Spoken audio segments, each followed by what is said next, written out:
Mula Tarlac, bumiyahe papuntang Baguio ang grupo nila Danilo. Pero hindi pa man nakakarating sa lungsod ay naipit na sila sa mabigat na daloy ng trapiko sa Marcos Highway. Oh, sir, maraming sasakyan. Mahirap lumusot. Mga ganon, mga 30. May git siguro, sir. Pero sina Romel, hindi naman gaanong naramdaman ito. Bale, nung pagpunta namin, medyo maayos naman yung kasi maluwag naman yung daanan. Hindi naman nahirapan yung mga sasakyan. Pero dahil long weekend na naman, inaasahan muli ang dagsa ng mga turistang aakyat at mabigat na daloy ng trapiko. Ang ilang negosyo gaya ng kainan na ito, napeperwisyo na rin. Permission kasi walang pagparadahan mga customer. Tsaka nakaka-bore po. Walang paradahan talaga po sir. Nagkakaroon lang tayo ng traffic kung yung oras ng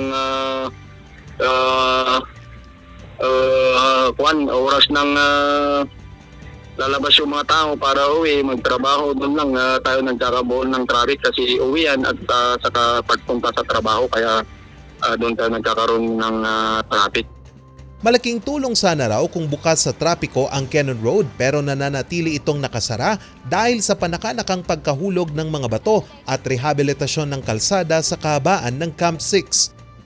Talaga we are thinking of the safety of the passers-by, the vehicles. Kasi mahirap yun eh. Pero reklamo pa rin ng ilang residente ang pagdaan ng ilang pasaway na motorista. Pinapahintulutan lang kasing dumaan dito ngayon ang mga residente. Yes, supposed to be walang dadaan. We are appealing to the BCPO na yung naka-assign doon sa Camp 7 compact, sana hindi nila magpadaan ng pababa.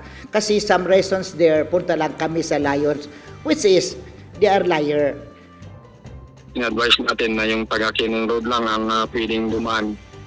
Sa ngayon is, yun ang binabantayan ng mga kasama nating pulis. Isinisisi rin umano ng ilang motorista ang mabigat na daloy ng trapiko dahil sa rehabilitasyon ng ilang parte ng Marcos Highway. Sometimes we do not do the programming of the DPWH. Kung kailan, we are not aware kung kailan matatapos yun. Kasi yun ang isa na the passers-by, especially the private and public vehicles, siyempre one way. One way. Sinusubukan pa ng news team na kunin ang pahayag ng Benguet 1st District Engineering Office tungkol sa pagsasaayos sa Cannon Road at Marcos Highway.